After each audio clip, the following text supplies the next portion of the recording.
I'm Donna Emery from Glover Nursery in West Jordan, Utah. Today we're going to learn about gardening with daylilies. Daylilies will fit into almost anyone's garden anywhere in the country. They're from the genus Hemerocallis. They're not a true lily, but they're in a separate family. We have a few here. Most daylilies range in color from yellows to oranges, peaches, almost pink and almost purple and almost white, but not a true white.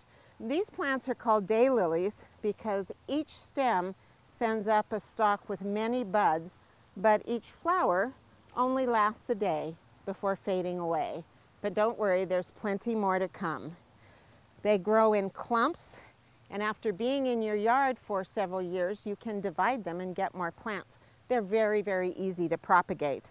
You can buy them as divisions in a bag in the early spring or later in the summer as starts such as these. If you want to divide the ones you have, we'll pretend this is one we just dug up out of the yard. And you can see there's several different shoots coming up here. I can actually take this and slice into it. It looks pretty dangerous, but really the plant will survive just fine. And I pull apart these individual fleshy roots. I could keep going and pull these three apart, but I kind of like the cluster of three. So I'm going to pick a sunny, well-drained spot to plant them in. They will grow in shade. They won't bloom as much in shade, but they will tolerate it. However, the color may be a little bit different in shade than it is in sun.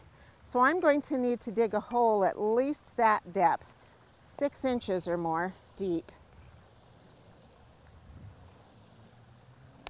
And luckily I can use the handle of my shovel as a guide. This soil has been recently amended and fertilized, so I'm not going to add anything right now.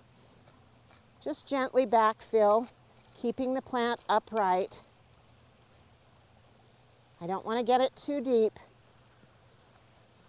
Water in well and fertilize a few times during the summer. Daylilies can be once blooming, usually in the early summer around June, or like this variety, which is fairy tale pink. This is a repeat bloomer. This will continue to bloom several times throughout the summer. I personally choose daylilies that say they're repeat blooming, and I also pick the ones that have a nice fragrance. I'm Donna Emery from Glover Nursery in West Jordan, Utah, and we've been talking about gardening with daylilies.